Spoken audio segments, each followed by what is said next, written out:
are false balances. He loves to oppress. Ephraim has said, ah, but I am rich. I have found wealth for myself. In all my labors, they cannot find me, in me, iniquity or sin. Here again, he talks about the problems of Israel. There's injustice. They believe it's themselves who have made themselves rich.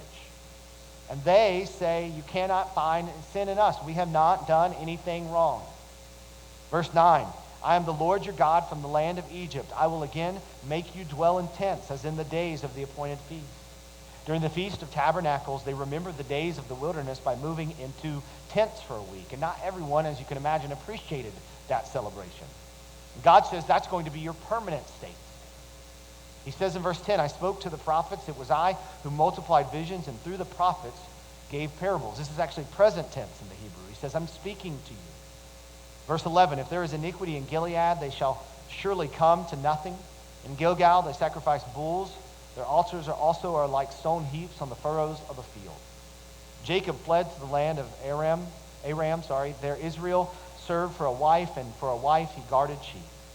By a prophet the Lord brought Israel up from Egypt, and by a prophet he was guarded. Ephraim has given bitter provocation, so his Lord will leave his blood guilt on him and will pay him for his disgraceful deeds. And there are some themes, he says, in these passages that Jacob had to wait and be faithful.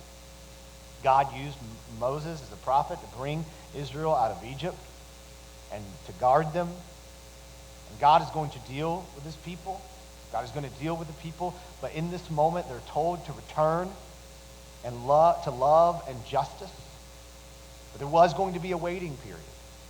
But the waiting was worth it. Because God doesn't just save us out of something. He saves us to something. So let's take a closer look at some of this. Let's first look at verse 6 again of chapter 12. He says, so you, by the help of your God, return. Hold fast to love and justice and wait continually for your God. We see a few things here. The first is this. Being who God wants us to be is only possible because God wants us to be. Being who God wants us to be is only possible because God wants us to be. He says in verse 6, by the help of your God. He says, you need me for what I'm calling you to. Now, we have referenced over and over in our time in Hosea that people try to be godly while avoiding God. So that means what they're doing is they want to be godly, but they want to be godly enough that they don't really have to deal with where they stand with God and their relationship with God. But let's just say for right now that may not be you, but that you might try to be godly without fully acknowledging that you need God's help to be godly. I encounter this just because of my position often where people have some kind of addiction or some kind of stronghold, and so they want to overcome that, and rightly so. And so they enter into recovery and steps and things that can help them out in that. But they never really deal with the root of the issue. And so what often happens is they don't persist because they haven't dealt with the why they turn to whatever it may have been. Or they might even recover in that area of their life, but then the problem rears itself up in some other way. Or they become better people, but they don't turn to the real issue of where they stand with God. Often when people come to me for marriage advice and marriage counseling, it's a very similar thing, that they want their marriage to be better, but they're not really dealing with what is marriage. What is it created to be, and why is it that I'm having these problems in my marriage? And so their marriage might functionally get better because of a few things they put into practice, but they're still empty. People often come to church because they want to be better. They haven't made good choices. Their life isn't where they would like it to be, and they realize that now. And so they might try to be better. They might try to apply some how-tos, but they're not really depending on the strength of the Lord in that situation. Or they want to do great things because they see other believers doing things for the Lord. They know they're called to those things, but ultimately the why is not Jesus. The why is not God, and it's not God who's doing all things through them. It's them who's doing those things, and so they likely get burnt out. And what God is saying to his people is he's saying, I'm saving you out of a life of independence to a life of my help. And the rest of of your life, and the rest of this flows out of the help of your God. So we also see that we should cling to love and justice. He says that we return, hold fast to love and justice. This is a kingdom mindset. The word love is a Hebrew word, chesed, which means mercy and kindness. It's really the manifestation of loving your neighbor as yourself. And so we should hold fast to loving our neighbor as ourselves. He also says justice, which is the word for judgment. Ultimately, the word that comes to bring about the truth, and we have to look to the truth for judgment and justice. And so we should be clinging to God's truth. And I think it's worth noting that these things are mentioned together. That we cling to love and justice. That we are clinging to mercy and truth.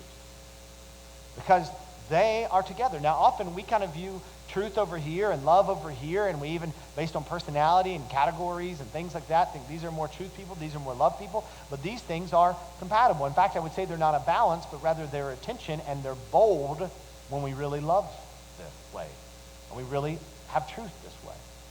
You know, when it comes to matters of life and things like abortion, like we can fully believe that every human being is worth and valuable to God, and still love people who have been deceived into believing otherwise.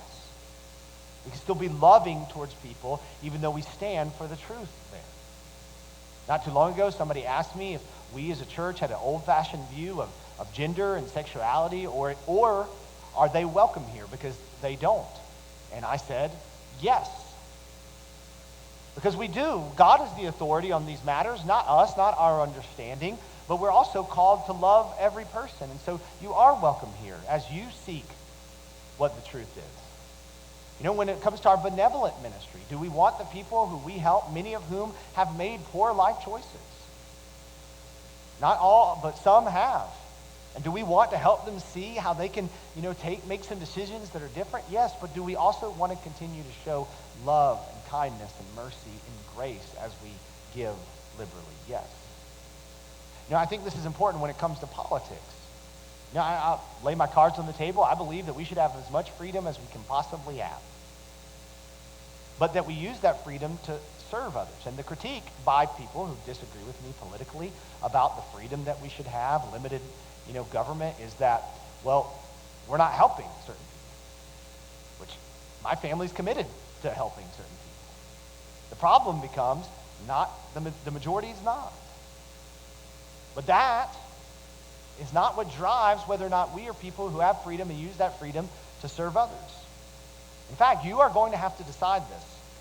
Will I live this way even if the majority of people will not? And unfortunately, you probably in our culture have to live and decide, will I live this way even if the majority of Christians will not? And the call is just that. To love justice, to cling to love and justice no matter what, not just when things are good. And that's why God says, wait continually for your God. Faith is a constant position. Faith is something that we remain in. It doesn't mean wait on God to move, but it means be faithful and wait on the love and justice of God. And love and justice are harder when you're waiting on love and justice. You think about the remnant in Israel. Categorically, Hosea is speaking to the nation of Israel, but there were faithful people in Israel. And they lived in this day and age where all this idolatry was going on, this injustice was going on. And they waited for the Lord. You think about the early Christians in Rome who they were not experiencing love and justice. In fact, the opposite, injustice and hate. Think about my brothers and sisters in this world who live in countries that don't have the freedom that we have, that don't experience the love and justice as they remain faithful to the Lord. And maybe for you, maybe it's in your home. And you're trying to be loving and committed to truth, and you're not getting that from others in your home. Maybe you're